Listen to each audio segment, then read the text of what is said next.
jamaa yangu mmoja yuko idarani akasema, lakini Polepole, mimi natazamia baada ya uchaguzi maisha yako yatakuwaje?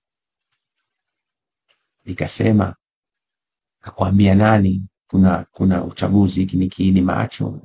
Hilo la kwanza. Nikamwambia, akasema baada ya siasa hizi. Nikamwambia, sifanyi siasa ya uchaguzi. Mimi nazungumza mambo ya msingi ambayo nchi hii uongozi wake chini ya Mama Samia na serikali yake wanabagaza na kubananga haki za watu. Nikamkumbusha mwaka 2021 nilipofanya shule ya uongozi tulikuwa na uchaguzi. Akasema mwaka ule ulikuwa humsemi rais. Nikasema nimetumia miaka 4 kujiridhisha shida ni uongozi kutoka juu kwa rais wa Jamhuri ya Muungano wa Tanzania Mama Samia Suluhu Hassan. Akasema, lakini unajua kwamba urais ni taasisi, ukimsema rais umesema vyombo vyote. Nikasema ni kweli, kwani rais akiwa na makosa tafsiri yake ni nini? Ninyi wote hammsaidii. Akasema, lakini unajua hakuna mtu ambaye kubishana na serikali akafanikiwa. Nikasema usiwe na wasiwasi.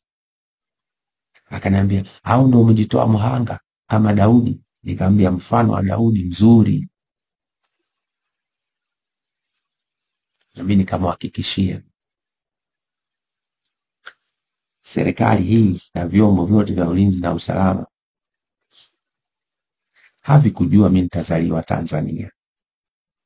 Yuko aliyejua, Humphrey Hezron Polepole siku moja atazaliwa katika Jamhuri ya Muungano wa Tanzania.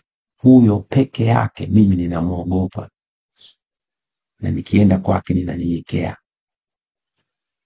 Vyombo vya ulinzi ndio maana vinaitwa vyombo, ni kama vyombo vya kupikia, ni vyombo vyetu. Tunapaswa sisi wa Tanzania kuvitumia kwa mujibu wa katiba, sheria, kanuni na taratibu na tamaduni nzuri tulizojiwekea.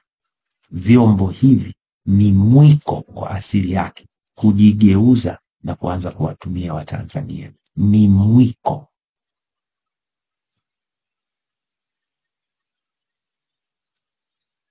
Kwa hiyo bwana, huwa tunazungumza mara nyingi, ni mtu mwema hivi, naye anahangaika, lakini anatakiwa aendelee kusaidia viongozi, na mimi namtia moyo aendelee kuchapa kazi, akiisubiri siku ambayo haki itahukumu